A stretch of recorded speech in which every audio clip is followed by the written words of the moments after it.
हाय सांग मैंने स्वागत करुच्ची मोर नुआ मिनी ब्लॉग को। बर्तमान मुझे आम गाँ मका बाड़े देखु मका बाड़े यहाँ कि आम आसचु मका इठू नहीं कि पोड़ी खावाई मका एमती अच्छे देखु आमर मका बाड़ यहाँ मका गुड़ाक लगाई कि मकाटा सुखीगला किंतु आसु आम पोड़ी खावाई देखु आम मका बाड़ी मका भांगिलु आउ आम बाहर मका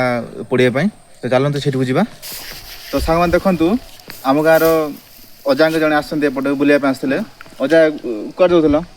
गाई बाटे अजा गाई पट जाऊे गोटे मका दूल आम ये कौन अजा कहते ये आकड़ा डांग आकुड़ बाटा बोली कहते कौन ये खराब धान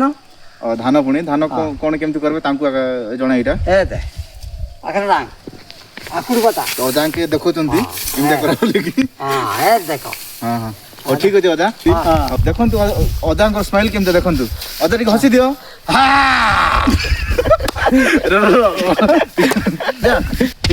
ठीक अजा के बड़े स्टाइल हसती हाँ ठीक अच्छे अजा आप जानते ना मकार चपा छड़ेबा आम मका देखु निआ जलुच ये मका पोड़ा हे तो मका ये रखाई पोड़ा हम मका पूरा लाइन अफ कर थुआई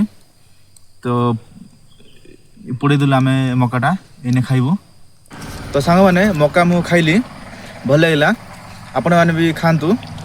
पोड़ी खातु। तो सांग मैंने फाइनाली मका खाइबा सरला एने आम पलैबू घर को पुणी देखा नेक्स्ट मिनी ब्लॉग रे।